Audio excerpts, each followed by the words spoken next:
잘 되고 있습니다. 예배는 축복입니다. 아멘입니까? 네. 우리 그 설이 북한 아야인이죠. 네. 그런 예배자가 대가쌉니다. 이렇게.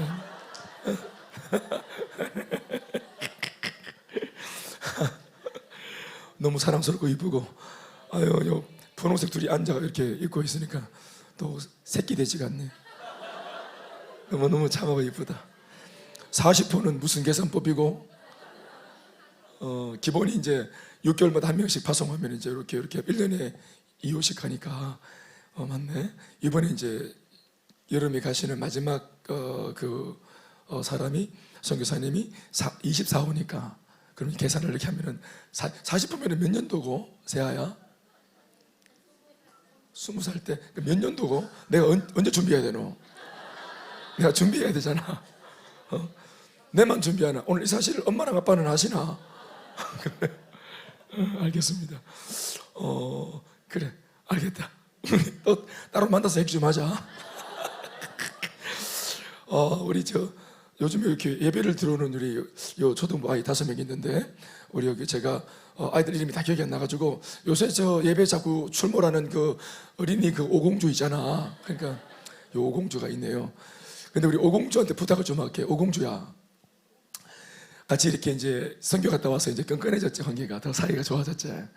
근데 진짜 좀 더 멋있는 거는, 너네들이 이제 5명이 끈끈해진 이 사랑을 주니어에 있을 때 옆에도 이제 이렇게 좀 전해서 함께 못했던 친구들 있잖아. 그런 친구들이 되게 부러운데 쑥스러워서 묻지도 못하고, 또 너희들이 너무 친해져 보여가지고 그 사이에 잘 들어가기가 힘들 수도 있어. 지금 목사님도 지금 잘 못 들어가겠다.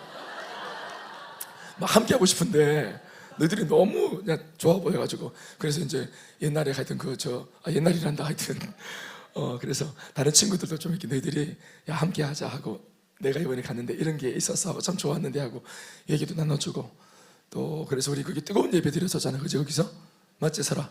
막 뛰면서 예배 드리고 찬양했었지. 그지? 그래. 아이가 기분 나쁘나 지금? 그래서 주니어에서 돌아왔으니까 필리핀에서만 잘하지 말고 진짜 어디서 잘해야 되노? 좋아요. 어디서 잘해야 되노? 우리 교회에서. 그렇지. 예배는 어디에서 진짜로 뜨겁게 예배 드려야 되노? 우리 주니어에서. 맞지? 그지? 그러니까 그 주니어에 있는 우리 그 아이들한테, 후배들한테, 동생들한테, 또 우리 친구들한테도 이 사랑을 전해서 우리가 일부러 또 이렇게 우리 제 친구도 좀 땡겨보자 하고 이렇게 해서 그렇게 하면 참 좋겠다. 알겠지? 그래. 아유, 김병준 전도사님은 이런 얘기 안 하시더나? 그래. 다 했겠지 뭐. 김병준 전도사님 어디 계시노? 저대 있구나. 저대 병준 전도사님 어머니 오셨네. 어머니. 네, 오픈 어머님 오셨네요. 네, 잘했습니다. 고맙습니다. 네. 요즘에 그 김병준 전도사님 엄마하고 아빠하고 같이 예배 드리고 싶어가지고 저렇게 기도 많이 하고 있습니다. 오늘 오셔서 너무너무 감사합니다. 오늘 김병준 전도사 엄마랑 같이 와서 오늘 기분이 좋은가? 좋아? 그럼 나와서 춤 한번 출래?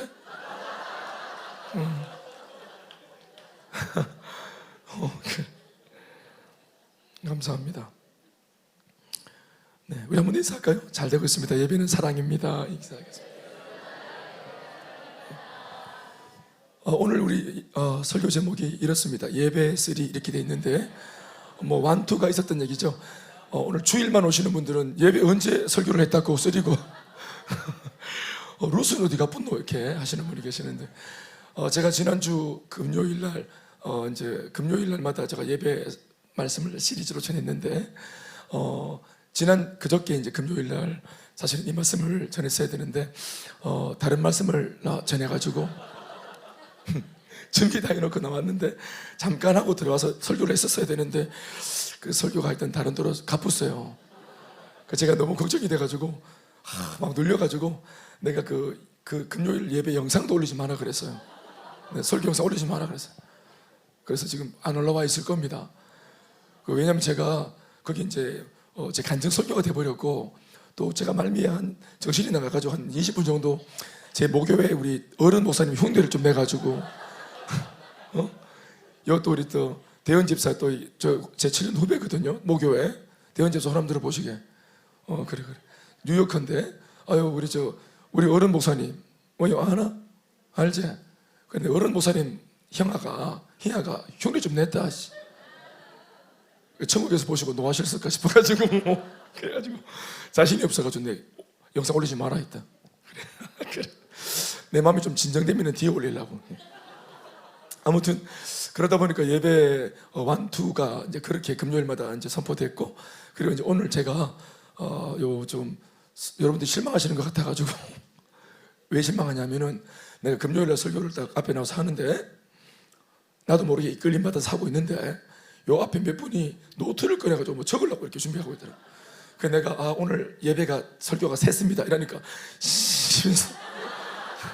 노트를 막 집어넣더라. 내 그 얼굴이 지금도 기억나. 내 이름도 부를 수 있다 지금. 내 누군지 다 봤다. 내. 그래가지고 야 돌아와가 내 눌리갖고 다음 주 금요일까지 내가 견디지 못하겠어. 그래서 내가 아마 잠시 루세에게 양해 구하고 오늘 예배의 말씀을 여기에 들고 왔습니다. 곰곰이 생각해 보니까 이 말씀이 주일 또 부득이하게 주일만 오시는 분들이 또 더 많이 오셔서 들을 수 있으니까 다 들을 수 있는 말씀이면 참 좋겠다. 또 하나님께서 또 다 듣게 하시려고 또 그렇게 하셨는가 보다 라고 저 혼자 이상한 생각을 좀 했습니다. 정말로 그러신지는 모르겠고, 근데 제가 이렇게 개인적으로 묵상했던 말씀이고, 어쩌면은 제가 한 20대 때부터 성경을 읽으면서 제가 그냥 예배에 대한 주제로 많이 묵상했던 내용들입니다. 그래서 이 말씀은 제가 어디 문헌을 참고하거나 또 다른 분들의 어떤 그런 견해를 참고하지 않고 제가 늘 설교를 그렇게 합니다만은 오롯이 저 자신이 예배를 놓고 이제 묵상을 하고 또 생각을 하고 또 이제 말씀을 읽고 하다가 이렇게 정리한 말씀들을 전하고 있습니다. 아직 학계에 보고가 되지 않았습니다. 그래서 이 예배에 대한 저 자신이 오랫동안 마음에 품고 있는, 사실 저는 이러한 생각을 가지고 늘 예배를 드리고 있는데 이걸 들어보면서 또 여러분들 은혜도 받으시고, 또 그리고 한켠에는 우리 목사님이 또 저런 예배를 드리고 계시고 또 그런 예배를 우리와 함께 드리고 싶어 하는구나, 우리 교회 예배는 이런 예배였으면 좋겠다 하는 그런 예배관을 가지고 있구나 하니, 오늘 교회에서 제가 이 예배관을 공포하면 이 예배에 대한 정의는 이제 제 정의가 아니고 우리 교회 모두의 정의가 되어야 될 줄 믿습니다. 내 쪼대로 내 나름대로 예배가 아니라, 내 할 수 있는 만큼의 예배가 아니라 최선을 다해서 최고의 것을 주님께, 이게 예배의 정신입니다. 다시 한번, 최선을 다해서 최고의 것을 주님께. 아멘. 지난 우리 못 들으신 분들을 위해서 잠깐 정리를 좀 하는 시간을 가지는 것은 오바가 아니겠죠. 예배가 뭐냐, 예배의 의미가 뭐냐 할 때 제가 이미 한 가지 두 가지를 전했는데요. 첫 번째로 예배가 뭐냐 할 때, 지금 제가 하는 목소리 들립니까? 지금 제가 배임을 잔뜩 주고 말하고 있어가 힘이 저는 많이 드는데 하여튼 굉장히 약오르네요. 여러분들은 편해 보이니까 등에서 등 떼고 예배드리라. 편하게 앉아가지고 얘네들 젊으니까 가만히 있지 말고 발가락 계속 움직이면서 계속 이렇게 힘들어라. 예배의 의미가 뭐냐? 첫 번째는 인간 존재의 목적입니다. 인간 존재의 목적, 그러니까 굉장히 원론적이고 근원적이죠.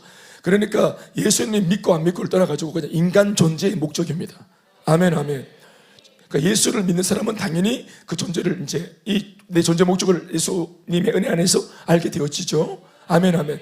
그런데 예수를 모르는 사람은 아예 그냥 내가 예배하기 위해 태어났다고, 내가 예배하는 존재라고, 이거는 상상도 못하는 일입니다. 그래서 우리가 그것을 깨우쳐 주기 위해서, 그래서 마땅히 예배해야 될 하나님을 예배하도록 만들어주고 도와주기 위해서 우리가 그 불신자들한테 뭐 하는 겁니까? 복음을 전하는 전도. 우리 오늘 아이들이 필리핀에서 하고 온 선교, 복음을 전하는 일을 통해서 그들을 예배의 자리에 예배자의 자리에 앉혀놓는 겁니다. 왜냐하면 인간 존재의 목적이 예배이기 때문에 그렇습니다. 제가 한 수년 전에 우리 정지원 집사 전도했는데, 그래 저 친구가 예수를 영접하고 돌아오는 그 주일부터 지금까지 예배를 드리고 있습니다. 하나님께서 얼마나 정지원 집사 예배를 받고 싶어 하셨을까. 우리가 복음을 받아들이고 행복 모임을 하고 전도하고 이러한 개념을 영혼 구원이 되었다, 생명이 살아났다, 이렇게도 접근할 수 있지만, 제가 오늘도 말씀드리겠지만 예수 믿고 구원되어지고 생명을 얻게 되어진 것보다 더 중요한 주제는 예배입니다. 예배. 예수를 믿고 구원받고 영원한 생명을 얻고 천국 백성이 되어지고 상관없던 하나님은 이제 나의 아버지가 되어지고, 내가 그 아버지 하나님 앞에서 내가 자녀란 사실을 알게 되었을 때 이 인식을 가진 이 예수 믿는 사람이 제일 먼저, 그리고 열정을 다하기로 마음먹는 게 뭐냐면은 예배입니다. 나는 우리 정지원 집사가 저리 앉아서 예배 드리는 게 너무너무 감사하고, 저 개인적으로는 제가 저 정지원 집사와 하나님 사이에 예배자와 예배 받으시는 분으로 이 깨어진 관계를 제가 복음을 전하는 행위로 다시 그것을 회복시켰다는 그런 의미에 내가 참 잘했다, 이런 생각을 하고 있습니다. 아멘. 이사야 43장 21절 말씀 읽어보시겠습니다. 시작. 이 백성은 내가 나를 위하여 지었나니 나를 찬송하게 하려 하십니다. 이 찬송이란 말은 단순한 노래가 아니라 예배인 줄로 믿으시기 바랍니다. 이 백성은 내가 나를 위해서 지었다. 나를 예배하게 하려고 내가 이 땅에 존재하도록 만들어놨다. 창조의 목적입니다. 또 두 번째, 예배의 의미가 뭐냐? 출애굽의 목적입니다. 출애굽의 목적. 그러니까 출애굽이라고 하는 것은 뭡니까? 우리가 신앙과 영적으로 표현하자면, 해석하자면 출애굽은 뭐냐? 홍해바다를 건넌 사건은 뭐냐면은 지금으로 말하면 예수 믿고 한 영혼이 구원받는 것을 말하는 거예요. 아멘. 출애굽은 불신에서 출애굽하는 겁니다.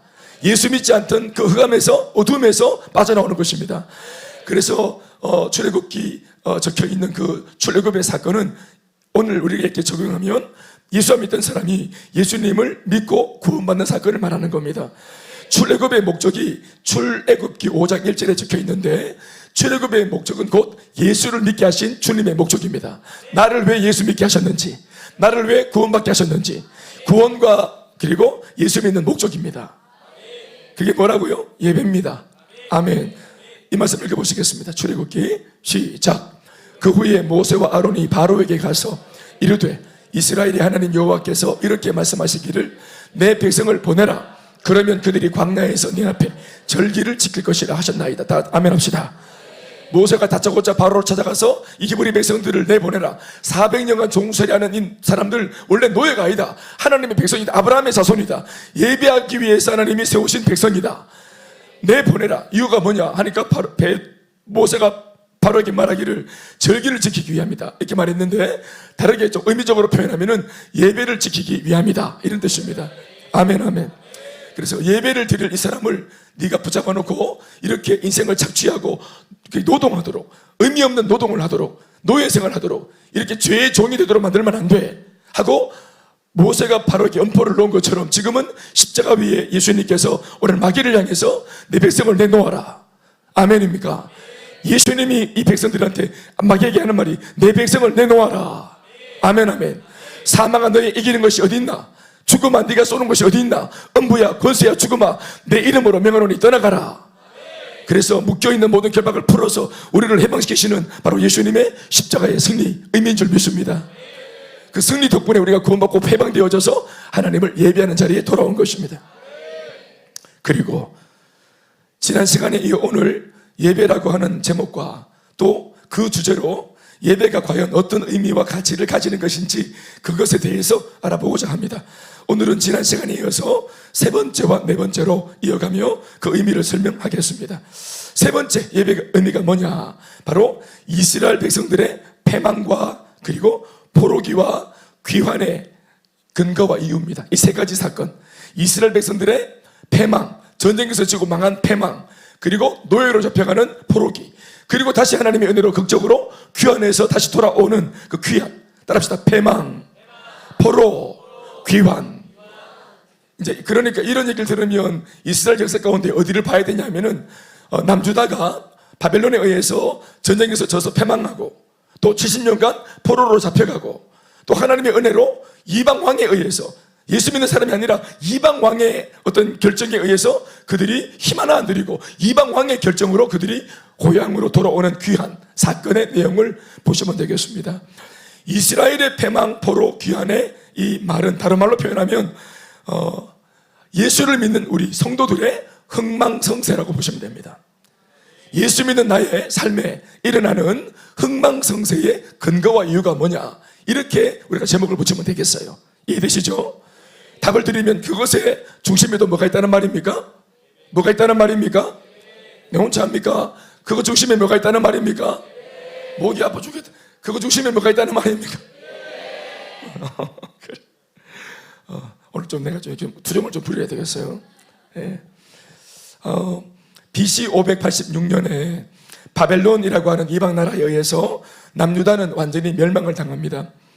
왜 이스라엘을 남유다라고 하는지, 그것은 솔로몬 왕 다음 아들 르호보암 때 북이스라엘 그리고 남유다로, 남이스라엘이 아니라 남유다로 그렇게 이 이스라엘이 분단 국가가 되어서 쪼개집니다. 북이스라엘은 일찌감치 BC 722년에 아수르에 의해서 멸망을 당했고, 그리고 하나님께서 더 맏아들로 장자로 보시는 남유다, 원래는 한 덩어리인데 남유다는 좀 더 버티다가 이 586년경에 바벨론에 의해서 멸망을 당했어요. 바벨론에 의해서 남유다는 멸망을 당합니다. 그리고는 70년에 바벨론 포로 생활을 보냈다가 하나님의 전적인 은혜로 다시 본국으로 귀환을 합니다. 그래서 오늘 제가 살펴보고 싶은 것은 바로 그 첫 번째, 이 남유다의 패망 이야기를 먼저 좀 살펴보려고 합니다. 남유다, 그러니까 예수 믿는 우리 개인을 말하면 됩니다. 아멘. 남유다 이스라엘이 이방민족 바벨론에게 패망을 당한 이유가 뭐냐? 바로 예배자의 타락과 예배의 변질 때문입니다. 왜 그 나라가 망했나? 원래는 하나님께서 보호하사 이스라엘 만세여야 되는데 왜 그 나라가 이렇게 망했나? 보통 구약성경을 다 읽어보면은 이스라엘은 하나님의 선택받은 민족이기 때문에 역사 가운데 오랫동안 어떤 이방 족속들이 힘으로 무력으로 밀어붙여도 얘네들은 무력도 없고 군사력도 없고 힘도 없는데도 하나님께서 전적으로 돌봐줬기 때문에 그 모든 강력한 강대국들을 밀어내고 승리했어요. 하나님이 보존시켜 주셨어요. 그런데 그 이유를 이스라엘들이 몰랐어요. 너무 자연스럽게 당연스럽게 오랫동안 싸움만 하면은 자기들이 늘 이기니까, 또 하나님이 늘 도와주시니까 늘 자기들은 이렇게 안전한 줄 알았어요. 그런데 오늘 통전적으로 말씀 전체를 연대기로 풀어놓고 한 시대만 아니라 수많은 시대를 풀어놓고 시대 전체를 쭉 읽어보면은 하나님이 왜 시대와 시대를 넘어 그들을 보호하시고 왜 세대와 세대를 넘어 그들을 편애하시고 보호하시는지 그 이유가 나와요. 그것이 뭐냐면은 예배입니다. 당시 이스라엘 남유다는 하나님 앞에서 하나님을 무시하고, 망할 당시에 하나님을 무시하고 하나님을 기만하며 심지어는 하나님을 조롱하는 수준의 죽은 예배 행위를 반복해 오고 있었습니다. 예배가 죽고 변질된 원인은 이스라엘 백성들 하나하나가 모조리 영적으로 변질되고 타락해 있었기 때문에 그렇습니다. 당시 상황을 제가 말씀으로 한번 참고구절로 한번 소개해 드리겠습니다. 역대하 36장 11절에서 12절 말씀입니다. 구약성경 역대하 36장 11절에서 12절 말씀 읽어보실까요? 그 당시에 어떤 일이 있었는지. 자, 읽어보죠. 시작. 시드기야가, 자, 시드기야라고 하는 사람은 남유다에 수많은 열왕들, 왕들이 있었는데 그 왕들 중에 제일 마지막 왕입니다. 바벨론이 찾아와서 전쟁할 때 그 당시에 바벨론에 의해서 남유다가 망할 당시에 마지막 왕이었어요. 그러니까 마지막 왕이, 사실은 마지막 왕인지 몰랐지. 계속 이 왕조가 이어질 줄 알았지. 그런데 결과적으로 바벨론에 의해서 시드기야가 왕으로 있을 때 망해버렸어요. 그러니까 결과적으로 시드기야는 망한 마지막 왕이었습니다.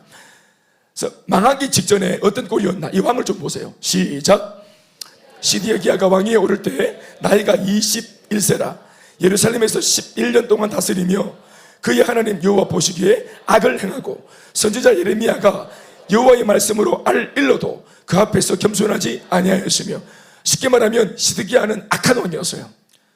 시드기야는 하나님의 백성 이스라엘을 다스리는 왕입니다. 그런데 왕의 본분이 뭐냐 하면은 무지하고 어리석은 백성들을, 하나님 왕이기 때문에 목회자는 아니지만 그래도 리더십이기 때문에 이 왕이 세워지면 하나님이 왕에게 은혜를 주시고 왕에게 또 축복을 주셔서 왕은 백성들을 위해서라도 자기가 먼저 하나님께 받은 축복과 은혜를 백성에게 전달해야 될 의무가 있었습니다. 아멘, 아멘. 그러니까 이스라엘 백성 고대 시대지만 이방 모든 나라의 왕은 군림하는 왕이었어요. 자기의 어떤 권리를 위해서 백성들을 짓밟고 이용해 먹고 그래도 상관이 없는 고대시대 그런 군주 같은 왕이었어요. 그런데 그런 고대시대의 무식한 나라 그 시대였지만 하나님이 세우신 이스라엘의 왕은 군림하고 부려먹고 이스라엘 백성들을 착취하는 왕이 아니라 하나님이 이스라엘 백성들을 돕기 위해 세워놓은 중재자였습니다. 그러니 왕의 의무는 뭐냐면 백성들을 위해 군림하는 게 아니라 하나님의 심부름을 받아 백성들을 잘 섬기는 게 이스라엘 나라 왕의 그게 첫 번째 미션이었어요. 그런데 이렇게 어리석게 악을 행하고 죄를 짓고 백성들을 도탄에 빠뜨리고 백성들이 무지해서 잘못된 길을 간다고 치더라도 왕이라도 기도해서 하나님의 마음을 먼저 알고 그들을 바른 길로 인도하는 것이 왕의 본분이었던 것입니다. 그런데 이런 왕이 자기가 눈이 멀고 죄에 빠지고 오히려 적극적으로 백성들을 죄짓도록 타락하도록 부추기는 그런 짓을 했어요. 그러니까 하나님 보시기에 악을 행했다 이런 평가를 받는 것입니다. 그리고 이것을 절대로 멈추지 않았습니다. 예레미야 선지자 목사님이 가서 신방하고 저기 시드기야 왕이시오 이러면 안 된다고 말해도 말을 들어먹지 않았어요. 또 말씀만 보시겠습니까? 14절에서 또 20절까지 좀 긴 말씀이지만 다 읽어주세요. 그 당시 시대 상황입니다. 시작. 모든 제사장들의 우두머리와 백성도 크게 범죄. 자, 왕이 시원찮으면 목회자라도 예배드리고 예배를 집전하는 이 목회자 제사장이라도 정신이 바로 박혀 있어야 제사장이 어리석은 왕한테 이 하나님 말씀으로 그를 선하게 인도할 수 있고 도와줄 수 있는데 제사장도 왕과 똑같이 타락했습니다. 쉽게 말하면 그 당시 그 나라를 책임지던 결정권자 오피니언스 그룹 모든 그 결정권자들이 다 타락했어요. 리더들이 다 타락했어요. 또 읽어보죠. 크게 범죄하여 시작. 이방 모든 가증한 일을 따라서 여호와께서 예루살렘에 거룩하게 두신 그의 전을 성전을 더럽게 하셨으며 또 시작.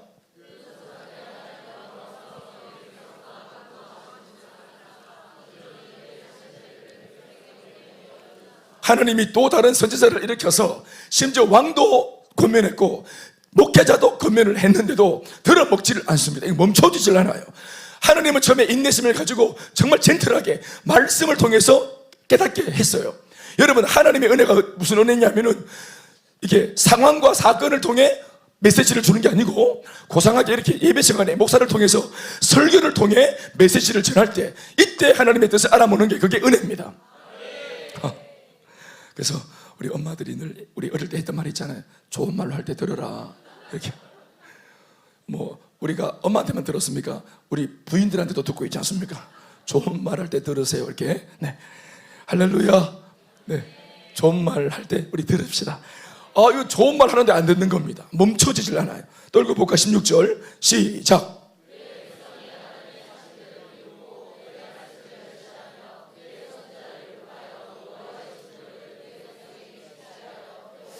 이렇게 설교를 하고 제가 하는 게 아니고 하나님이 나한테 주신 말씀을 여러분 전하라고 저는 전하는 일을 하고 있는데 이 말씀을 들을 때 피식거리면서 제 뒤에서 하나님이 주시는 말씀이라고 듣지 않고 김대현 목사지가 말은 잘한다. 네가 내처럼 살아봤나? 아이고 이러면서 이렇게 이제 목사의 견해와 목사의 어떤 철학으로 들으면서 입이 삐죽삐죽거리고 눈이 희번덕거리는 이런 분들 계시는지 모르겠습니다. 여기 보세요. 비웃고 멸시한다 하죠. 사실 저는 인간적으로 저를 멸시하거나 비웃으면 확 그냥 저는 인간 사람이잖아요.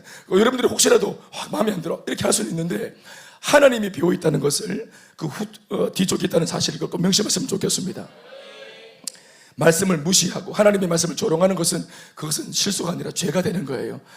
그러니까 그런 여러분들의 생각이 있다면 오늘 이런 말씀을 들을 때 멈춰야 하는 겁니다. 아멘 아멘. 그러니까 왕도 타락했고 제사장도 타락했고 백성들도 타락했어요.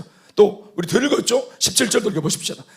시작. 이게 점입 가격입니다. 계속 더 심해져요. 시작. 하나님이 자 갈대아 왕이 누구냐면 바벨론 왕입니다. 바벨론 왕을 별칭으로 갈대아 왕이라고도 표현합니다. 시작. 갈대아 왕의 손에 그들을 다 넘기심에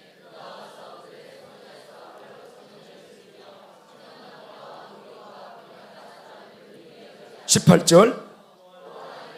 자, 전이라고 하는 것은 성전, 교회를 말합니다. 하나님의 성전에 대소, 크고 작은 그릇들과 여호와의 성전의 보물, 성전에 있는 보물이 왜 있겠습니까? 이 성전에 있는 보물은 모든 것이 그냥 보물, 막 금은 보화 이게 아니고 그 금은 보화로 만들어 놓은 예배 때 쓰는 성물들, 집기들 이런 것들을 하나님 앞에 이제 더 정성을 들인다고. 지금은 우리가 스피커, 마이크 이렇게 했지만 여기 마이크에다 금으로 도금하는 거죠. 이제 이렇게. 그게 보물처럼 보이죠?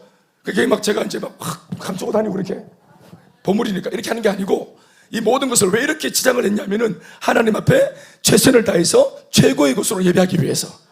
그래서 성전 안에 이렇게 사람들이 정성을 들여서 이렇게 꾸며놓은 겁니다. 그런데 그 예배 때 사용하는 그런 그릇들, 마이크, 스피커, 지금으로 치면 조명 다 떼간 겁니다. 이걸 바벨론 사람들이 다 떼간 거예요. 또 18절 읽어보죠. 다시 시작.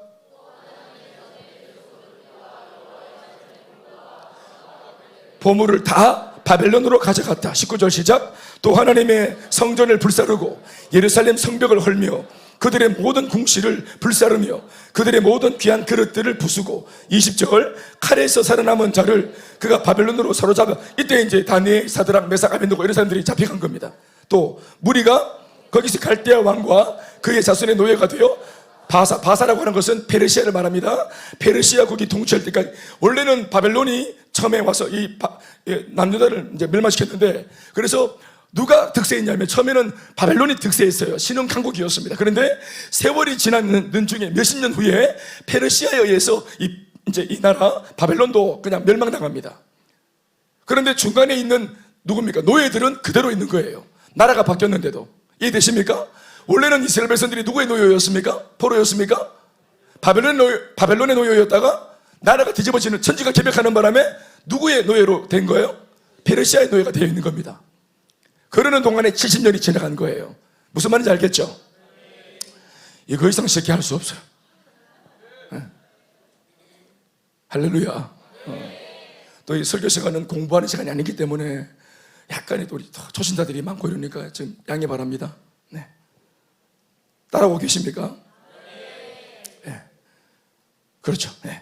이스라엘 백성들 하나하나가 모조리 다 이렇게, 왕도 제사장도 백성들도 모조리 다 이렇게. 그래서 하나님께서 바벨론을 그들에게 보낼 수밖에 없었던 거예요. 지구상에 그 어떤 민족이나 나라들과 달리 특별하게 이스라엘 백성이 하나님으로부터 축복과 은혜를 독점하다시피 무한정 받아왔던 이유가 뭐냐? 단 하나, 이스라엘 백성이 하나님을 예배하는 거룩한 제사장 나라였기 때문입니다. 하나님을 예배하는 민족이었기 때문입니다. 이스라엘을 이스라엘 되게 하는 것은 예배였습니다. 그래서 시대와 시대를 건너 수많은 적을 만날 때 그들은 힘도 없는데도 배경 속에 계신 주님이 도와주심으로 그들이 승승장구했던 거예요. 아멘, 아멘. 그런데 예배자가 죽어버렸네. 이스라엘 백성들이 타락하고 변절돼 버렸어요. 늘 하나님께서 도와주시고 그러니까 감사가 무뎌지고 사라지고, 하나님 때문에 잘 됐어요. 감사드리고, 하나님 덕분에 잘 되었어요. 또 감사드리고. 그런데 이게 늘 계속 잘 되고 이기고 이러니까 하나님에 대한 이런 감사가 사라지고, 무엇보다 이 모든 잘 되는 일들의 제일 앞에 주어가 하나님이라는 사실을 그들이 망각합니다. 그래서 내가 했지, 우리가 했지 이러면서 이제 자기들이 그 은혜와 영광을 착복합니다. 그래서 그래서 이렇게 하기를 왕도 제사장도 백성들도 다 그렇게 한 거예요. 이거를 멈추라고 하나님이 계속 호소하고 더 안달나서 도와주려고 하는데 들어먹질 않은 겁니다. 그래서 하나님이 바벨론을 풀어가지고 그들 모두를 다 멸망시키고, 그리고 이 나라가 멸망되는데 뭐 또 많은 구절을 통해서 할애가 되어 있습니까? 그냥 나라가 망했다, 왕이 죽었다, 뭐 끌려갔다 이게 아니고 어떻게 표현합니까? 나라 망한 사실을 뭐 어떤 표현으로 기술합니까? 하나님의 성전에 대한 얘기가 언급되어지죠. 거기에 힌트가 있는 겁니다. 얘네들이 뭐 때문에 망하고 있는지, 뭐 때문에 이번에는 하나님 안 도와주고 있는지, 뭐 때문에 오늘 이렇게 흥망성쇠 가운데 망과 쇠를 경험하고 있는지, 그들이 예배를 버렸을 때 하나님의 임재와 축복도 사라지고 마는 것입니다. 하나님은 타락한 백성들한테 기계적으로, 비인격적으로, 그냥 기계적으로, 사무적으로 임하는 것이 아니에요. 동전 넣으면 나오는 그런 자판기가 아닙니다. 하나님의 은혜가. 아멘이십니까? 아멘이십니까, 여러분? 그런데 이스라엘 남유다가 멸망할 당시의 정황을 우리가 읽었다시피 다시 한번 들여다보면 하나님의 임재가 늘 머물러 있다고 믿고 있었던 당시 예루살렘 성전, 당시 교회, 솔로몬이 지었던 당시 그 예루살렘 성전 그 자체를 그들은 우상시하고 있었습니다. 성전 자체가 그들의 믿음의 대상이었어요. 성전 자체가 자기들의 프라이드였습니다. 그 성전 속에 계신 하나님이 아니고 이 껍데기를 우리는 예루살렘 성전이 있어, 우리는 교회가 있어, 나한테는 이런 모임들이 있어, 셀이 있어, 자기는 안 가면서도 셀이 있어, 교회가 있어, 이렇게 늘 말하는 겁니다. 늘 이 교회가 그 자리 그곳에 늘 있을 줄 알았어요. 늘 있을 줄 알았어요. 내가 오늘 안 가고 다음에 안 가고 몇 년째 안 가고 몇 개월째 안 가도 내가 마음 먹으면 언제든지 갈 수 있는 교회인 줄 알았어요. 그런데 그날 그 전쟁을 통해서 그렇게 프라이드를 느끼게 해줬던 이 성전이 다 사라져 버렸습니다. 무너뜨리고 불태워서 소각시켜서 건물을 무너뜨려 버려서 없어져 버렸어요. 또 그 성전 밖에서의 삶은 백성들 모두가 세속적이고 음란하고 가정하고 타락한 생활 그 자체였던 것을 알 수 있습니다. 그러니까 거의 진짜 이런 삶을 봐도 진짜 누가 보면은 망하기를 잘했다 싶을 정도로 그런 평가를 할 정도로 그들은 정말 극에 달했습니다. 삶이 개차반이고 세속적이어도 부끄러운 줄 몰랐고 자신만만해했던 이유는 그들이 자신들은 이미 선택받은 선민이고 또 언제든지 자신의 죄를 청산해 줄 수 있는 예루살렘 교회 성전이 있고 그 성전 안에서 자신들을 용서할 준비 태세가 항상 되어 계신 하나님이 있다는 그 근거 없는 자신감 때문이었어요. 자신들은 회개 안 해도 교회 가면 하나님은 알아서 우리를 따박따박 씻어주시고 용서해 주시는 분, 정말 하나님을 띄엄띄엄 본 겁니다. 정말 하나님을 우습게 본 겁니다. 예배자가 타락하고 타락한 그들이 행하는 예배가 세속화되고 그리고 생명력과 그 고귀한 가치를 잃었으니 그 당시 이스라엘 남유다는 반드시 누군가라도 더 이상 이런 악행을 더 저지르지 못하도록 막아줘서야만 되는 겁니다. 이건 제어를 해야 돼요. 멈춰줘야 되는 거예요. 그 때문에 하나님께서는 바벨론을 통해 이스라엘 남유다의 더러운 행위와 타락한 거친 질주를 막으신 겁니다. 이 전쟁에서 지도록 패망이라는 이름으로 그 잘못된 죄를 멈추게 하신 겁니다. 아시겠습니까? 거짓된 예배의 중단, 이것이 이스라엘 남유다의 패망의 또 다른 진짜 이름이에요. 나라가 망한 게 아니에요. 전쟁에서 졌다 이런 개념이 아닙니다. 영적인 의미가 있어요. 뭡니까? 패망을 통해서 결과물이 나타났어요. 뭡니까? 거짓된 예배의 중단입니다. 때문이라고 말해야 되겠나, 덕분이라고 말해야 되겠나, 때문이든 덕분이든 망했기 때문에, 실패했기 때문에 이 죄가 중단될 수 있었어요. 말씀을 통해 진즉 깨닫고 돌아서면 좋았을 건데 이렇게 망하고 완전히 그냥 배터리가 나가고 비를박에 헤팅하고 박살이 나서 자기가 중단한 게 아니라 중단될 수밖에 없는 지경에 놓이게 된 것입니다. 그러나 긍정적으로 보자면 그래도 그런 식으로라도 이 죄가 멈춘 거예요. 중단된 겁니다. 거짓된 예배, 하나님을 아프게 예배를 드릴수록 하나님 아파하셨던 하나님을 찌르는 예배가 이렇게 해서 중단된 겁니다. 물리적으로 단순히 전쟁에서 지는 바람에 이스라엘이 고통을 당했다더라가 아니라 바벨론에 의해 이스라엘 남유다가 전쟁에서 지고 심지어는 그들이 그토록 신봉해오던 예루살렘 성전 교회마저도 깡그리 무너진 이 패망의 진짜 의미는 예배의 중단이었습니다. 역대하 36장 아까 읽었던 참고 9절 16절에서 20절을 한 번 더 보세요. 이 부분을 같이 읽어볼까요? 시작. 그의 선지자를 욕하여 여호와의 진노를 그의 백성에게 미치게 하여 회복할 수 없게 되었어요. 회복할 수 없게. 17절 시작. 그래서 하나님이 갈대 바벨론이 힘이 있어서 나라를 전쟁에서 이긴 게 아니라 여기 주어가 누굽니까? 하나님께서 넘기신 겁니다. 하나님이 이스라엘을 이방 족속들한테 넘기셨어요. 그 백성의 실패와 실패와 패망이 누구 때문이냐면은 하나님이 하신 거예요. 하나님이 이스라엘을 망하게 하셨어요. 참 비참한 이야기잖아요. 18절 또 시작. 또 하나님의 전의 대소 그릇들과 여호와의 전의 보물과 왕과 방백들의 보물을 다 바벨론으로 가져갔다 빼앗겼단 말이에요. 어떤 면에서 주어가 하나님입니다. 아직도 전쟁을 망하게 하신 것도 하나님이시고 성전을 무너뜨린 것도 하나님입니다. 아멘. 속상한 이야기지만 아멘으로 받읍시다. 성전 예배 때 쓰던 모든 집기들, 그 고귀한 집기들을 바벨론으로 옮긴 것도 누굽니까? 하나님이십니다. 속상한 이야기지만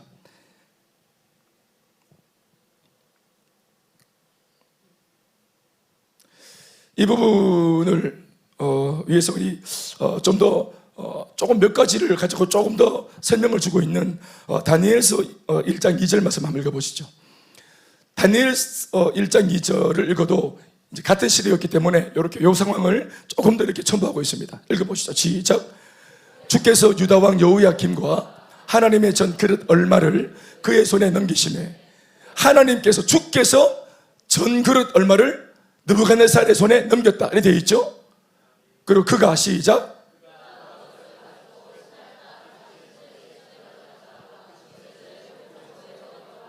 네, 성전에서 예배 때 사용하던 거룩한 집기들이 옮겨져서 어디까지 갔다 합니까? 바벨론 안에 있는 자기 신들의 신전 보물창고에까지 옮겨놨다고 하죠. 전리품으로 가져간 겁니다. 그들이 가져간 것처럼 말하지만 다시 말합니다. 하나님께서 줘버린 겁니다. 이 사건은 예배라고 하는 주제로 해석할 때 굉장히 중요한 의의를 가지는 대목입니다. 나라가 망하는 바람에 성전은 사라졌고 나라가 망하는 바람에 그 성전에서 교회에서 행해지던 예배의식도 함께 소멸되었습니다. 더불어 당시 타락한 제사장들은 모조리 바벨론 군사에 의해서 죽임을 당했습니다. 성전도 사라지고 의전도 사라지고 제사장도 목회자도 사라졌습니다. 단 하나 집기만 덩그러니 바벨론에 옮겨졌습니다. 이것은 이전까지의 예배 패러다임이 중단되고 대신 새로운 예배의 패러다임으로 하나님께서 직접 이스라엘의 예배를 다시 재세팅하시는 사건입니다. 아멘입니까? 바로 성전 중심, 그들은 성전 중심의 예배를 드리다가 나중에는 성전 자체가 하나님이 되어버렸어요. 잘못된 거죠.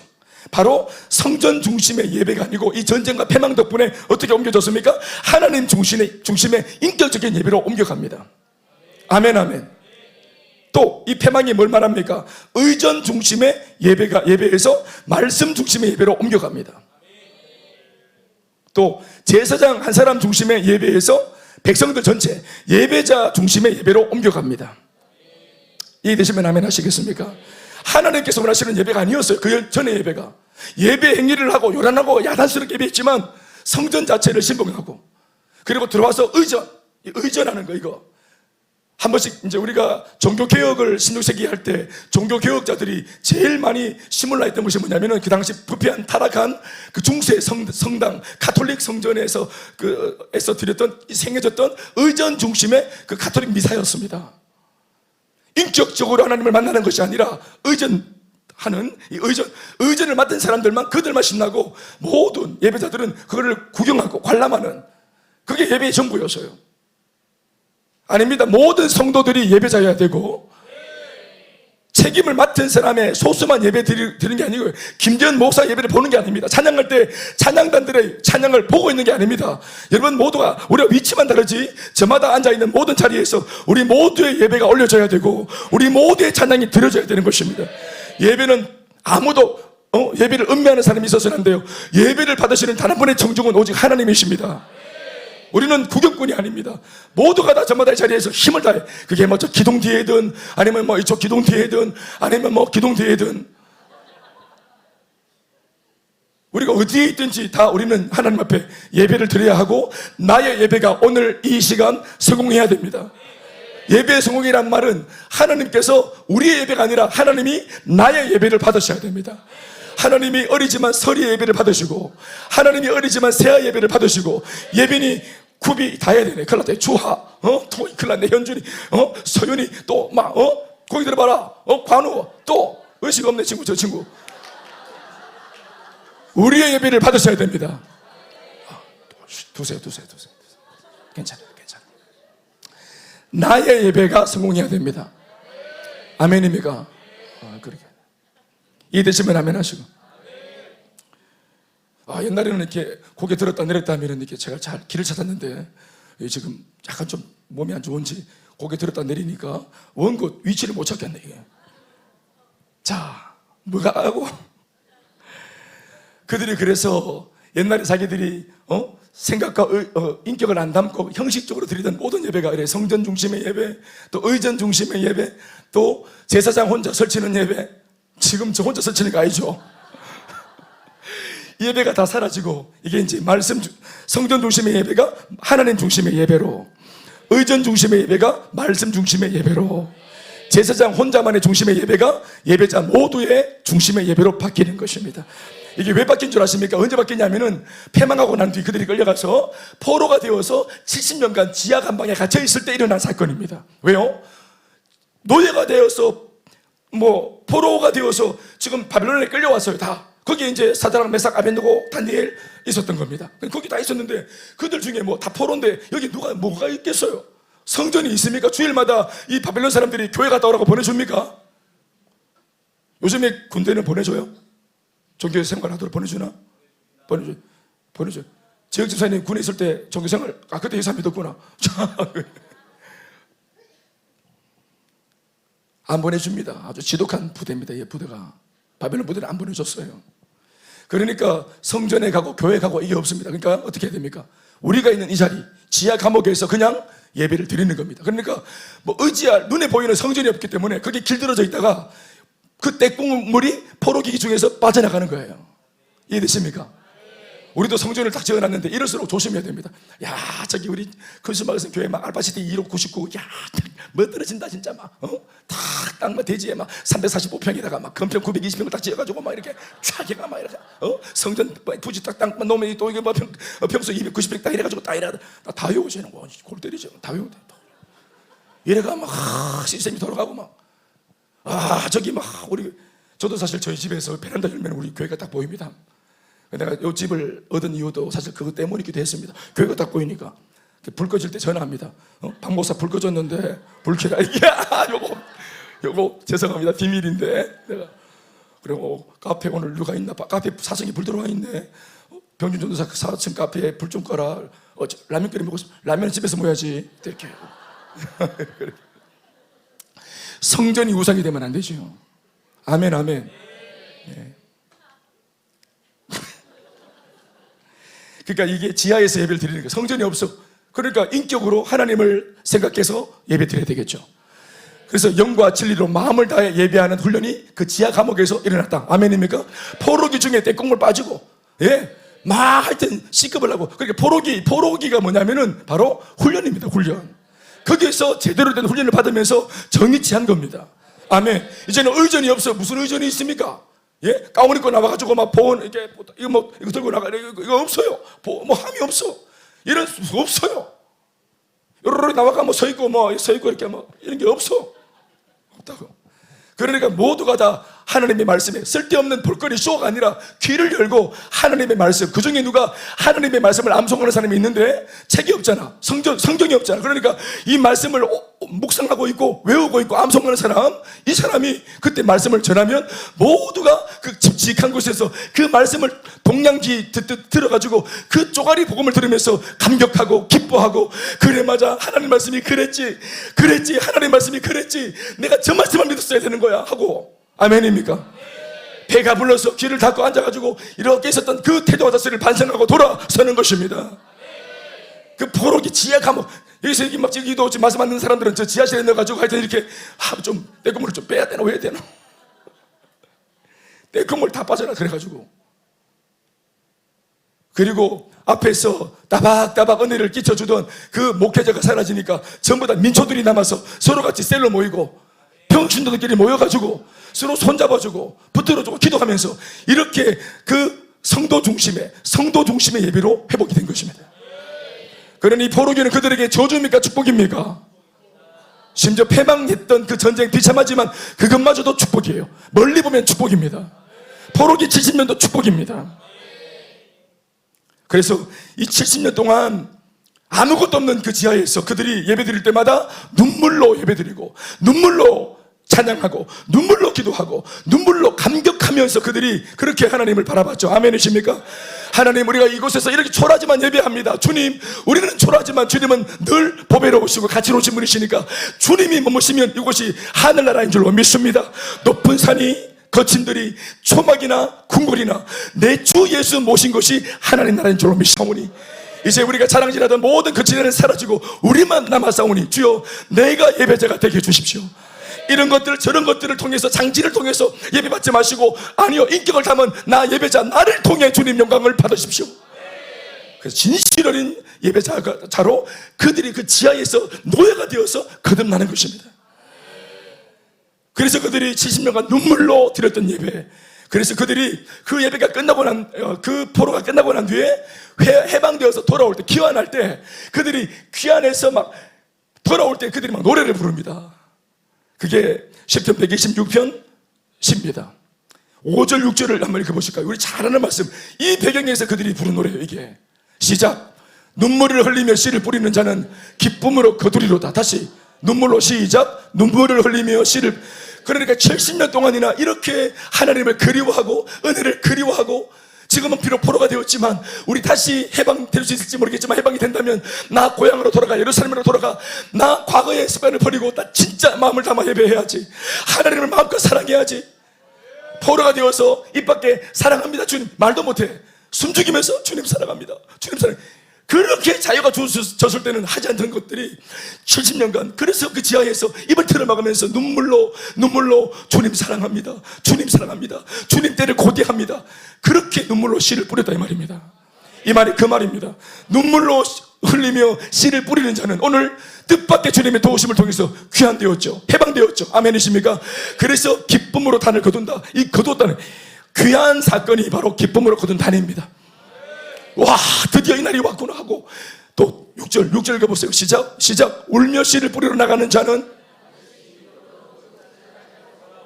아멘입니까? 이 눈물은 또 이 기쁨은 하나님을 향하여 가지는 감격이고 사무침이에요. 그리움이고 설레임입니다. 이처럼 이스라엘 남유다의 패망과 포로기 사건은 예배라는 주제로 해석할 때 진짜 은혜가 되고, 아멘, 감동과 감사가 일어나는 은혜로운 하나님의 역사의 힘을 깨닫게 되시길 바랍니다.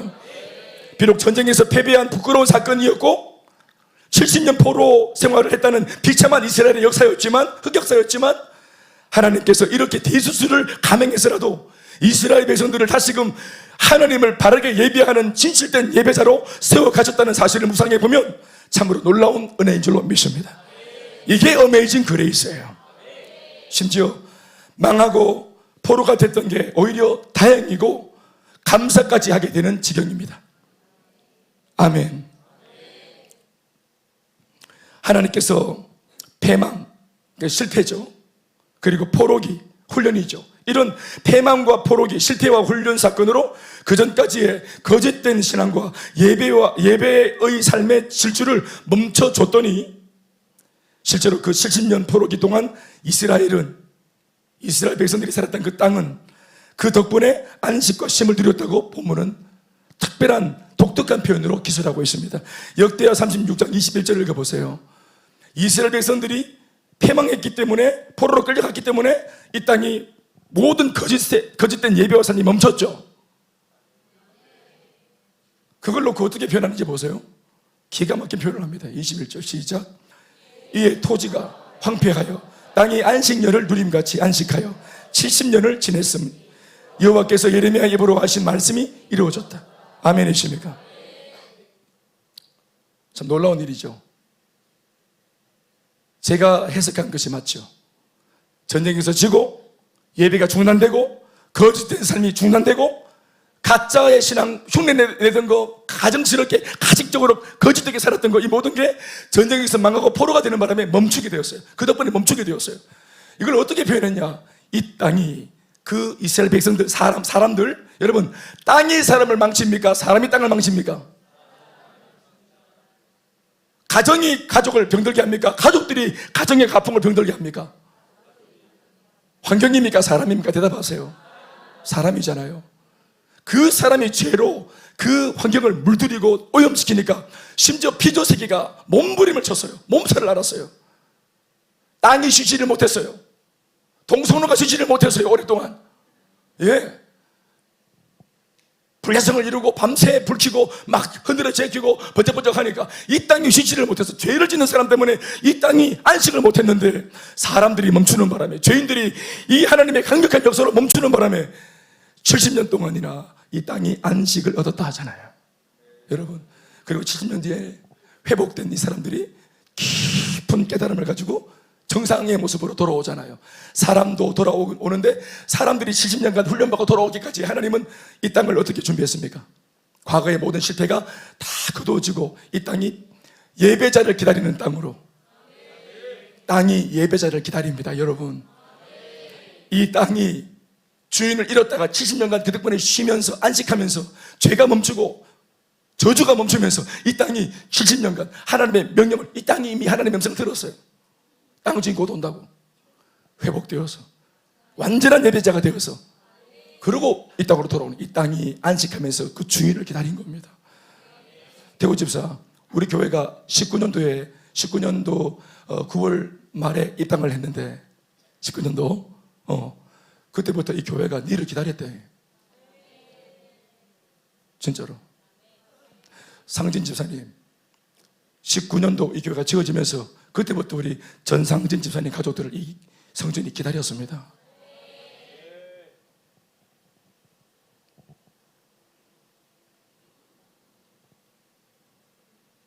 여러분, 다 우리를 하나님이 기다리셨습니다. 또 길을 잃었네요.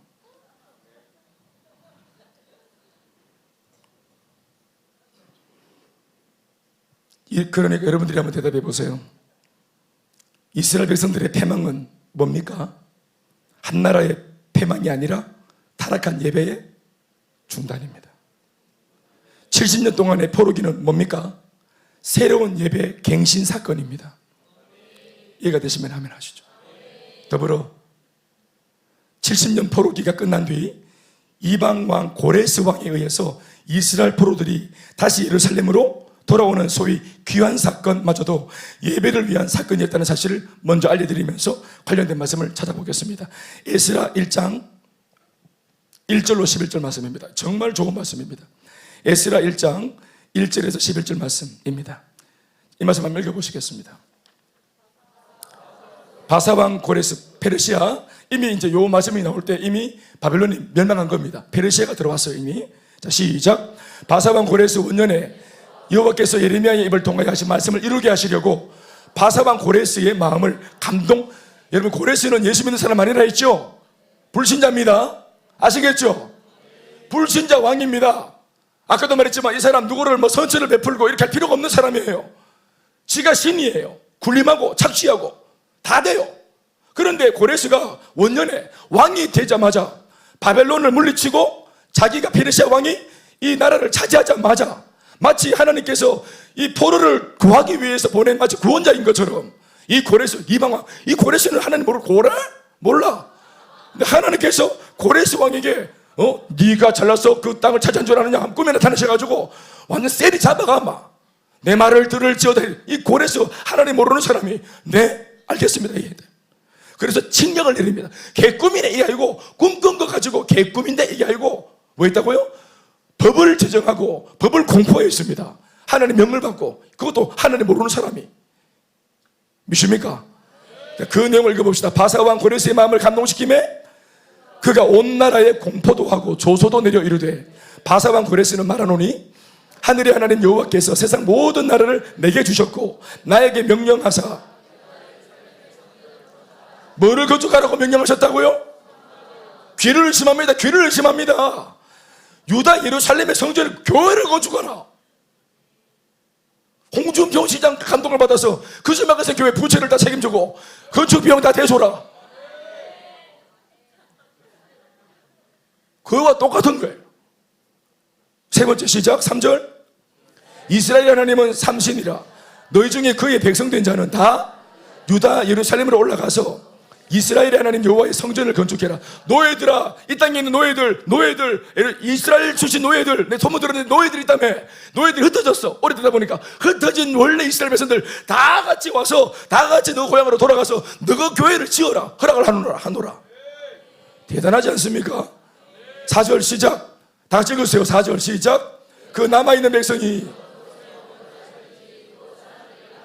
그 남아있는 백성은 이스라엘 백성 포로를 말하고, 그곳 사람들이라고 하는 것은 그 이스라엘 백성들을 지금 노예로 데리고 있는 이 나라 사람들, 이 나라 원주민들, 그러니까 바벨론 사람이든지 페르시아 사람이든지, 이해되십니까? 그러니까 페르시아 사람들, 너희들, 이방인들, 우리들 시작. 마땅히 은과 금과 그 밖의 물건과 짐승으로 도와주고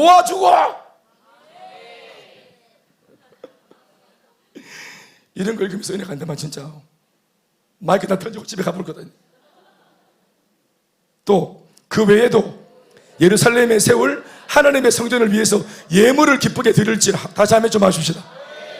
5절 시작. 이에, 자, 이렇게 고레스가 명을 내렸더니 이에 효과가 발생합니다. 시작.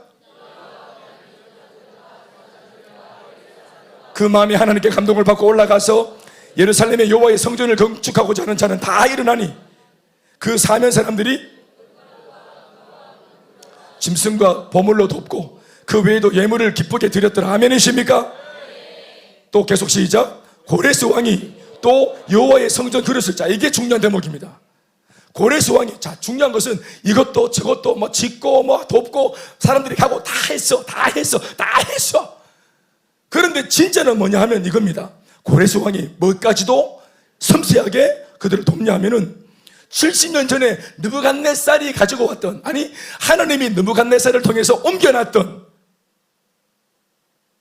예배의 그릇들, 예배에 있었던 집기들, 하나님을 예배하라고 하나님이 하사했던 집기들, 이게 이제 움직입니다. 드디어 시작. 여호와의 성전 그릇을 꺼내니 옛적에 느부갓네살이 예루살렘에서 옮겨다가 자기 신들의 신당에 두었던 것이라. 저 뒤에 가서 이제 11절 마지막 시작. 금은 그릇이 모두 5,400개라. 사로잡힌 자를 바벨론에서 예루살렘으로 데리고 갈 때 세스바살이 그 그릇들을 다 가지고 갔더라. 세스바살이 누구냐면은 고레스 왕이 이스라엘 포로들을 보낼 때 예배 때 썼던 집기들도 다 들고 갑니다. 사람의 이동이 아니라 예배의 이동이고, 사람의 귀환이 아니라 예배의 귀환입니다. 와, 이거 감동입니다. 완전 이거는 고레스 사랑합니다.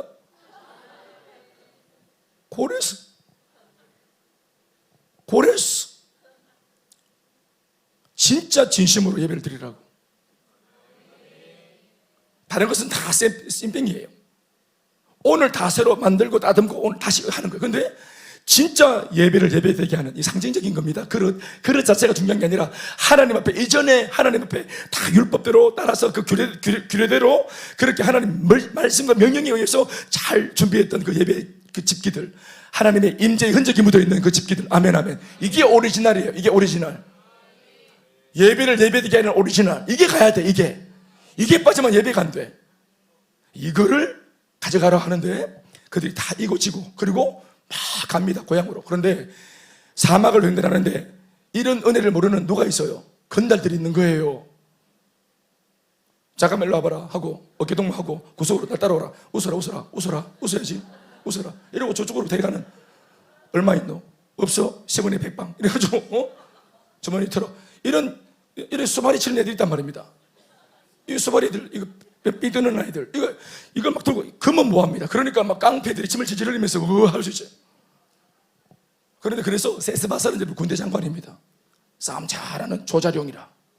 세스바살과 군사들을 풀어갖고 세스바살이 앞장서가지고 가도록 그렇게 만들어줬습니다. 근데 고레스가 이렇게, 지금 말씀은 이렇게 끝났지만 사실은 세스바살이 다 안 갑니다. 왜냐하면 그 이스라엘 백성들이 어떻게 말하자면은 고레스 왕이시오. 이까지만 해도 은혜가 큽니다. 또 우리를 걱정해서 또 이게 예배 집기들 뺏길까봐, 탈취당할까봐 이렇게 세심하게 보호해 주시고 보디가드까지 세워주시고 너무너무 감사합니다. 근데 이 모든 것을 허락하신 것은 제가 볼 때는, 제가 믿기는 고레스 왕 당신이 아니고 이 모든 것은 하나님이 하시는 것 같습니다. 하나님께서 하신 일이기 때문에 우리가 위험한 지역을 걸어도 하나님께서 우리로 안전히 가게 하실 줄 저는 믿습니다. 자, 지금부터는 이제 물리적인 도움을 여기까지 받았는데 여기서부터는 우리의 믿음을 가지고 가겠습니다. 이러고 위험이 완전히 있고 어려움이 완전히 노출되어 있는데도 그들이 믿음 하나로 엄청난 보물을 들고 그냥 갑니다. 사막을. 그 하나님께서 은혜를 주셔서 진짜로 무사히 돌아옵니다. 이 성경을 읽으면 이런 게 완전 사람을 미치게 만드는.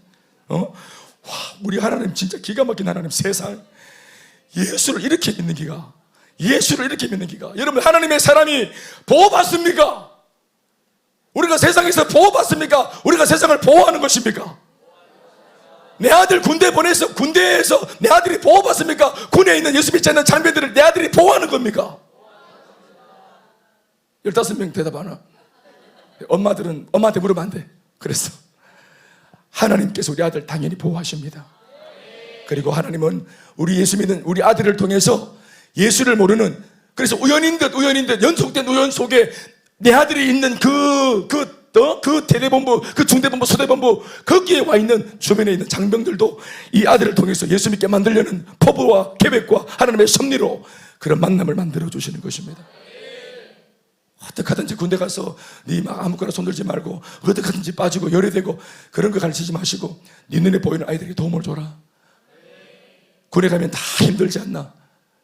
그런데 너는 하나님이 계시고 가들은 하나님이 없으니까 네가 힘들어하는 가들, 장병들을 손을 잡아주고 또 친구가 되어주고 기도하는 그런 좋은 동료가 되어줘라. 사랑하는 내 아들아, 나 군에 가서 네가 쓰임받고 왔으면 참 좋겠다. 남자들 한 번쯤 갔다 오는 그 18개월, 1년 6개월, 옛날에 뵈면 택도 아니니 방위도 아니고 이거 뭐 갔다 오는 거 이거 역사를 쓰고 오느라. 아멘입니까? 18개월 누구나 남자들은 딱 한 번 갔다 오는 군대인데 18개월 딱 한 번 갔다 오는 군대를 갔다 와서 평생 군대 얘기한다. 그런데 군대에서 쪽팔린 삶을 살면 군대 얘기 나올 때마다 할 말이 없대.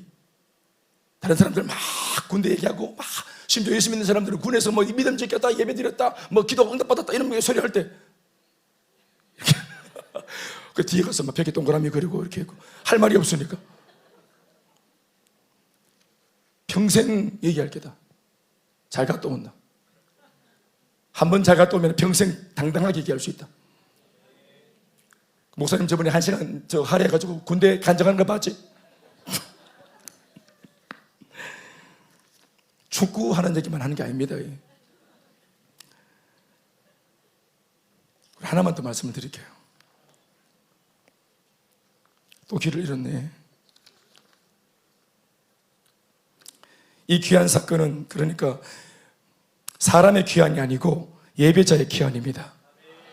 그리고 그 예배의 귀환을 위하는 차원에서 이스라엘 백성은 예배자로서 예배를 위해서 귀환되고 있는 것입니다. 이 얼마나 놀라운 비밀입니까? 그렇죠? 예수 믿는 성도들의 삶의 흥망성쇠의 비밀은 바로 예배에 있었던 겁니다. 우리가 주님을 걸음에도 불구하고 예배하겠다, 이 예배를 포기하지 아니하면 잠시는 망이고 세지만 우리를 흥과 성으로 인도하실 주님을 찬양합니다. 난 이 시간 여러분들 자신의 예배를 돌아보는 시간이 되었으면 좋겠습니다. 등 따시고 배불러 여유가 되기 때문에 예배를 드리는 것이 아니라 등이 따시지 않고 배가 안 부르기 때문에 주님 앞에 은혜를 구하고 예배해야 되는 것입니다. 자, 이제 마지막 4번째입니다. 오늘 이 기회를 놓치면 저는 또 할 기회가 없어요. 저한테 약간의 시간만 좀 주세요. 4번째 예배 의미가 뭐냐? 따라합시다. 예배의 완성은 천상 예배다. 우리가 드리는 이 땅의 예배는 그냥 이 땅에 있는 그냥 간접적인 예배고 소극적인 예배입니다. 결국은 우리가 진짜 예배, 진짜 백의 예배를 드릴 때가 오는데 그것은 천국 가서. 아멘입니까? 이 땅에 있을 때는 하나님을 향하여서 우리가 마음을 가질 때 특별히 가져야 될 게 뭐냐면 이 땅에서는 믿음을 가져야 되고 소망을 가져야 되죠. 그러나 천국 가면은 믿음이 필요해요, 안 필요해요? 믿음이 필요 없어요. 이미 믿는 것이 확정되었기 때문에, 검증되었기 때문에 믿음의 결과로 천국에 온 거니까. 천국 가면은 소망이 필요해요, 안 필요해요? 필요 없습니다. 소망이 이루어진 결과물이 천국의 입성이기 때문에 그렇습니다. 그래서 믿음과 소망과 사랑은 3가지가 있는데 그 중에 뭐가 영원하다? 사랑이 영원하다 하잖아요. 아멘, 아멘. 그래서 믿음의 결과, 소망의 결과로 천국에 입성해서 우리는 마지막 사랑, 이 사랑으로 하나님 아버지와 영원토록 그분을 사랑하고 그분을 즐거워하고 그분을 노래하는 것입니다. 그 사랑이 뭐냐? 하나님을 영원토록 사랑하는 그 사랑의 의미가 뭐냐? 그게 예배입니다. 그 예배가 바로 천상의 예배입니다.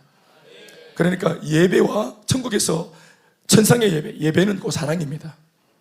아멘, 아멘. 믿습니까? 제가 이 얘기를, 이걸 묵상하다가 제가 성경을 여러 군데 뒤지다가 깨달은 게 하나 있습니다. 이 얘기를 꼭 해야 될 것 같아요. 여러분, 예배가, 나는 그냥 예배구나 했는데, 예배의 의미가 아주 성경 속에 비밀한 듯 감추어져 있는데, 그 말씀 6구절을 좀 풀었더니 예배 의미가 좀 더 확연하게 다가오는데 말씀드리겠습니다. 예배가 뭐냐면 결혼식입니다. 혼인잔치. 성경 전체에 대해서 우리가 혼인잔치라는 말을 많이 하는데, 예배는 진짜 혼인잔치고, 그리고 진정한 혼인잔치의 클라이막스는 예수 믿는 사람이 천국 가서 하나님 앞에서 드리는 그 혼인잔치 예배입니다. 요한복음 14장 1절에서 3절 말씀을 한번 띄워보시겠습니까? 우리 이 말씀 참 잘하는 말씀이고, 저나 우리 많은 목사님들이 장례 예배 때 쓰는 그런 채택하는 본문이기도 한데요, 이 말씀을 한번 묵상해 보시죠. 시작. 너희는 마음에 근심하지 말라. 내 아버지 집에 거할 곳이 많도다. 그렇지 않으면 너희에게 일렀으리라. 내가 너희를 위하여 거처를 예비하러 가는데 가서 너희를 위하여 거처를 예비하면 내가 다시 와서 너희를 내게로 영접하여 나 있는 곳에 너희도 있게 하리라. 다시 아멘 합시다. 이스라엘의 그 결혼 풍습은 1년 동안 하는 결혼입니다. 결혼을 아마 전 세계에서 제일 길게 하는 나라입니다. 1년 동안 결혼합니다. 그 첫 번째 결혼의 시작이 뭐냐면은 바로 약혼식입니다. 정혼식, 약혼식입니다. 그래서 정혼식과 약혼식을 할 때 동네 사람들을 다 초청해서 우리가 결혼을 한 사람이기도 하고 결혼을 할 사람이기도 하고, 그러니까 이스라엘의 결혼은 구원과 똑같이 already, not yet의 의미가 있습니다. 구원도 마찬가지죠. 여러분, 예수를 믿을 때, 자, 구원 받는 겁니까? 구원 받았습니까? 주영아, 구원 받았지. 그렇지? 그러니까 이미 구원 받은 겁니다. 그런데 이것이 이미 구원 받았다 그래서 정말 구원이 이루어졌느냐? 아닙니다. 우리가 구원 받은 채로 이 땅에 천국 갈 때까지 그 구원을 날마다 확정하고 감사하고 구원받은 백성답게 삶을 살면서 이 구원을 날마다 이루어가야 합니다. 그래서 천국에 진짜로 입성했을 때 뭡니까? 진짜 구원이 되는 거죠. 구원이 완성이 되는 거죠.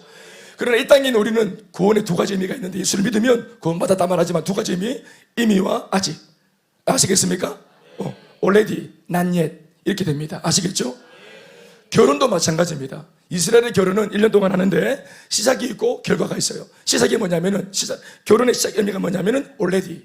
그러니까 약혼식을 하면서 동네 사람 전부한테, 세상 천지에 이 신랑 약혼자가 이 여자는 내 여자다라는 것을 공포합니다. 이 여자도 이 남자가 내 남자라는 사실을 공포합니다. 이게 정혼식입니다. 그럼 동네 사람 전체가 이 사람이 결혼했다, 이미 결혼했다, already. 그러나 진짜로 결혼한 것이 아니에요. not yet. 이 의미를 가집니다. 자, 잘 몰라도 일단 아멘으로 좀 따라오시겠습니까? 곧 도와드릴게요. 그리고 나서는 같이 사는 게 아니고, 우리는 바로 결혼식 하면 바로 막 따라온나 이거 막 다 막 하잖아요.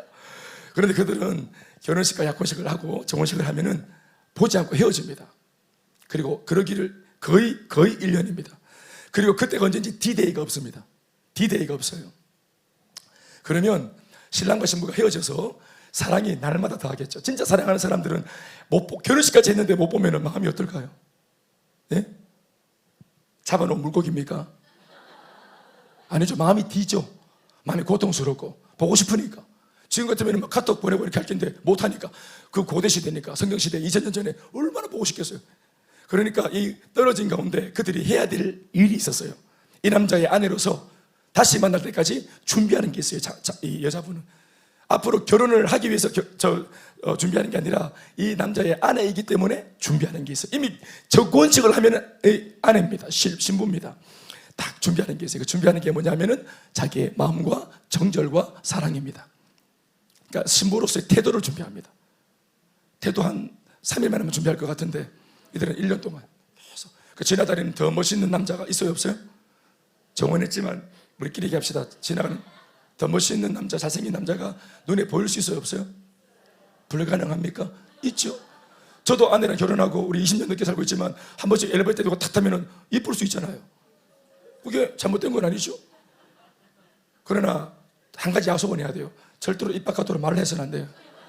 말을 하면은 사건이 됩니다. 아가씨 이쁘네요 이렇게 하면서 그러면 왜 이러세요? 뭐 그러게 말입니다 하고 이렇게 하면 안 된단 말이에요. 그런데 결혼한 몸이지만 이쁠 수 있지. 그러니까 이쁠 수 있고 스펙도 좋을 수 있고 갑바도 나오고 막 우유한이가 막 진행하고 이렇게 해도 절대로 눈 돌리면 안 돼. 우유한한테 눈 돌리면 안 되는 기라. 내 남편이 있기 때문에. 내 남편이 비록 뭐 좀 날씬한 우리 김종환 집사라 해도 우유한한테 눈 돌리면 안 돼. 이 남자 여자이기 때문에. 그래서 그 마음을 진짜로 만들어가는 거죠. 완성해가는 거죠. 올레디와 난예 사이에서 만들어가는 겁니다. 요 이해되시면 아멘 하시고. 그럼 남자는 뭐하노? 남자는 뭐하냐면 거처를 준비합니다. 내가 우리 아버지 집에 가서 부인한테 말합니다. 내가 거처를 마련할게 하고 갑니다. 결혼식을 하고 집을 만들어요. 그리고 열심히 자기가 또 투잡 서리잡 해가지고 좀 더 아내랑 살 집을 막 다듬고 해서 신혼집을 준비하는데 이 전체를 총감독하는 CM이 누구냐면 주장로님이 아니고 이 전체를 누가 관장하냐면은 건축을 이거를 그 아버지가 관장합니다. 아버지가. 그래서 예수님이 나를 믿으니 하나님을 믿으니 또 나를 믿으라. 나도 믿고 내 아버지 하나님도 믿으라. 이러면서 그 우리 이 땅에 있는 성도한테 말을 하는 겁니다. 왜요? 이 땅에 있는 성도가 바로 예수님께 누굽니까? 결혼한 신부인 겁니다. 아내인 겁니다. 이해되시죠? 그러니까 이 땅에서 예수를 믿는다는 것은 바로 예수님과 뭐한 겁니까? 정원한 겁니다. already 벌써 신부가 되었고 not yet 그러나 아직까지 완성되지는 않았지만 그분의 우리는 사람입니다. 아멘 아멘. 이건 지금 제가 이제 결혼식으로 말하는 겁니다. 그래서 예수님이 신랑이 열심히 준비합니다. 아버지는 감독합니다. 아버지가 도움을 주면 안 돼요. 이 신랑이 자기 마누라, 자기 신랑이 준비합니다. 힘을 다해서. 그때 이 전체를 놓고 이제 때와 시를 모릅니다. 때와 시는 자기가 모르고 이만하면 되지 싶어도 아버지가 침묵하면 아직 모르는 거예요. 그래서 재림에 대한 예수님의 평가를, 해석을 보면은 재림이 도둑같이 온다. 예수님이 하시는 말씀이 마치 자기도 모르는 것처럼 그렇게 표현한 적이 있으시죠. 그때와 시는 아버지만 하신다 했는데 실제로는 이 아들도 알고 있습니다. 단지 권한을 아버지께 있다는 것을 말하는 겁니다. 지금이 됐다. 이제 네 마누라 데려온다. 며느리 데려온다. 이 오다는 누가 주는 겁니까? 아버지가 하는 겁니다. 아시겠죠? 그래서 아들이 열심히 거처를 준비합니다. 거처가 마련되면은 되었다고 아버지가 확인하고 어느 날 부릅니다. 이게 도둑같이 옵니다. 도둑같이 이렇게 종현아 일로 와봐라. 자 이제 가서 미영이 데려온다 라는 말을, 이게 뭐예요? 이게 종현 전도사한테 뭡니까? 복음입니다. 이게 지금까지 말도 없던 아버지가 갑자기 저녁 잡수시고 마실 한번 돌고 오시더만은 아들아 일로 와봐라. 저 며느라기 저 미영이 데려온다. 이래 됐다. 진짜 미가 아버지요. 이래가 막 신이 나가지고 막 1년 기다렸거든. 거의. 그래 신이 나서 버선발로 달려가가지고 자기 아내를 데려오는데 가보니까 없어. 그게 등불을 준비하지 않은 신부를 말하는 겁니다. 아버지가 오다가 떨어져서 데리러 갔는데 야가 없는 게라 등불 준비하지 않고 midnight oil, midnight oil이 없는 게라. 그 말씀도 이제 그렇게 있는 겁니다. 아무튼 신부는 언제 신랑이 올지 모르니까 항상 기다려야 되는데. 아멘 아멘. 그래서 이게 이제 성사가 되어서 날 기다리는 아내의 문을 열고 여보 하고 탁 받아가 손잡고 이제 내가 말하는 거처를 갑시다 하고 가는 겁니다. 이게 뭐냐면은 천국에 입성하는 겁니다. 우리가 숨 떨어질 때 예수님께서 신랑 되신 주님이 우리에게 그렇게 오시는 겁니다. 그동안 고생했지 여보. 응? 그동안 나 없이 혼자 이 땅에서 네 혼자 그냥 믿고 소망하면서 마음대로 사랑을 못 누리고 믿고 소망하면서 안 보이니까 믿어야 되지. 안 보이니까 주님이 소망해야 되지. 아멘 아멘. 그렇게 나를 얼마나 그러면서도 환난을 견디고 유혹을 견디고 끝까지 믿음 지킨 우리를 신랑이 손을 잡고 우리를 천국으로 입성하는 겁니다. 이거 아멘이 되십니까? 그리고 그 이후에 이제 천국에 입성한, 그래서 올라가면 그런 식으로 올라가니까 천국 입성이 뭡니까? 이게 천국 가면 입성이 뭡니까? 이게 신부 입장인 것입니다. 이거 아시겠어요? 성도의 죽음을 통해 천국에 들어가는 것은 구원이다, 안식이다 이렇게 표현하지만 오늘 주제로 얘기를 하자면은 신부, 진짜 신부가, 예고되었던 신부가 드디어 오늘 그 레드카펫을 밟기 위해서 입성하는 겁니다. 멋있지 않습니까? 난 이 얘기를 하고 마쳐야 될 것 같아요. 그래서 요한계시록 말씀입니다. 요한계시록 말씀 19장 5절에서 9절 말씀 한번 열어보시겠습니까? 요한계시록 19장 5절에서 자 읽으세요. 시작. 보좌에서 음성이 나서 이르되 하나님의 종들 곧 그를 경외하는 너희들아 작은 자나 큰 자나 다 우리 하나님께 찬송하라 하더라. 또 내가 들으니 허다한 무리의 음성과 또 같고 맑은 큰 노래소리와도 같은 소리로 이르되 할렐루야 주 우리 하나님 곧 전능하신 이가 통치하시도다. 우리가 즐거워하고 크게 기뻐하며 그에게 영광을 돌리세. 어린 양의 혼인 기약이 이르렀고 그의 아내가 자신을 준비하였으므로, 자, 그의 아내가 자신을 이 땅에서 잘 준비하였으므로 아버지가 우레소리로 크게 외치는 겁니다. 아들아, 예수야, 데려온나? 네 아내 데려온나? 네 아내가 자신을 이 땅에서 잘 믿음을 지키면서 준비하였으므로 어린 양의 혼인 기약이 찼다. 이 잔치에 데리고 온나? 신부 입장시켜라. 아멘이십니까? 또 시작. 그에게 빛나고 깨끗한 세마포 옷을 입도록 허락하였으니, 이 세마포 옷은, 이 세마포 옷이 바로 뭐냐면 웨딩드레스입니다. 신부가 입는, 자신의 정절을 믿음을 지킨 신부에게 그 천국 입성할 때 주님이 입혀주시는 바로 영적인 세마포 옷입니다. 아멘이십니까? 이거 뭐죠? 또 시작. 천사가 내게 말하기를 기록하라. 어린 양의 혼인 잔치에 청함을 받은 자들은 복이 있도다 하고, 또 내게 말하되 이것은 하나님의 참되신 말씀이라 하기로. 다시 아멘 하십시다. 이렇게 하면서 이제 입장을 할 때 거기서 구원하심이 보좌에 앉으신 어린 양께 있다면서 하나님을 찬양하고, 이렇게 하나님 아버지 앞으로 이 신랑과 신부가 입성에 들어가는 것입니다. 그러면서 영원토록 자기들끼리도 사랑하지만 나를 불러주신 내 신랑의 아버지 예수님, 또 구원자이시지만 우리 아버지 하나님, 이 모든 것을 관장하고 허락하시고 이끌어주신 하나님 앞에 우리가 세세토록 영광을 돌리고 예배하고, 모든 민족과 방언과 우리 할 수 있는 모든 걸 동원해서 하나님을 찬양하는, 이게 천국 입성하는 것은 뭐냐면 결혼식의 완성인 것입니다. 말씀 맺겠습니다. 결국 이와 같이 예배의 의미와 참 가치와 영적인 비밀을 깨달은 성도라면 결론적으로 현재 이 땅 이곳에 있는 우리 자신들의 이 땅에서의 신앙이, 또 예배의 태도와 자세가 하나님 앞에 온전하게 잘 잡혀야 될 걸로 생각합니다. 그래서 주일날 공예배든 삶의 예배든 하나님 앞에서 우리의 마음을 잘 지켜서 오늘 진짜 하나님 앞에 진짜 기쁨이 되는 그런 우리 삶이 될 수 있길 바랍니다. 예배로 시작하고 예배로 마치는 월화수목금토주, 신앙이 있는 달력도 있고 신앙이 없는 달력도 있는데, 신앙이 없는 달력은 주일이 제일 마지막에 있어요. 그래서 월화수목금토 쎄가 빠지게 일을 했으니까 주일은 쉰다, 이렇게 말하는 것은 신앙이 없는 달력이라. 진짜 믿음 있는 달력은 뭐냐면은 주일이 제일 앞에 있는 달력이에요.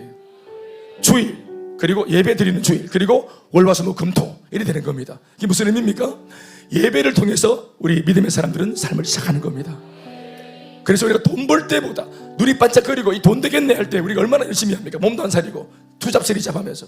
그런데 그것보다 아버지 앞에 예배할 때 세상을 향해서는 관심도 마음도 다 닫아놓고 하나님을 돈벌이가 되는 그 태도와 자세보다 더한 마음으로 전심을 다해서 하나님을 예배하고, 예배를 통해 주시는 은혜를 받고, 이 영적인 힘을 비축해서 월요병에 안 걸리고 오히려 준비가 된 사람들은 월요일이 땡깁니다. 그래서 학교로 직장으로 보란듯이 은혜 받은 이 은혜를 가지고 달려가는 것입니다. 그리고 월화수목금토 탈탈탈 틀려서 정말 다 떨어져도 괜찮아요. 왜요? 또 우리들한테 충전해주는 예배가 기다리고 있으니까. 그래서 예수 믿는 사람들은 아낄 것 없이 완전히 쏟아붓고 올인하고 다 내어드리고 한 주간의 삶을 힘차게 살아도 좋은 줄 믿습니다. 은혜를 주시는 예배가 있기 때문이죠. 이 삶이 여러분 모두에게 삶되지 주님을 축원합니다. 박수 하시겠습니다.